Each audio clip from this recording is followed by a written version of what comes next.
আমি আজকে আপনাদেরকে কই মাছ ভাজা একটা রেসিপি দেখাবো। মাছগুলো এইভাবে সবগুলো মাছ পিস করে হলুদ মরিচের গুঁড়া স্বাদ মতো লবণ দিয়ে সব কয়টা মাছ ভালোভাবে মাখাবো।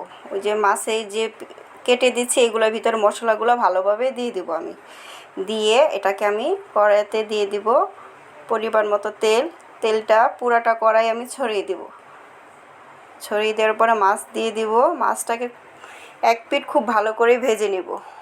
ভাজার পর কিছুক্ষণ পর ওইটা আবার উল্টিয়ে দিব।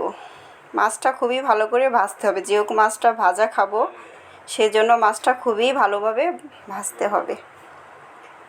আপনারা দেখেন আমি কিভাবে মাছটা ভাজছি। এইভাবে করে মাছটা ভেজে নেবেন।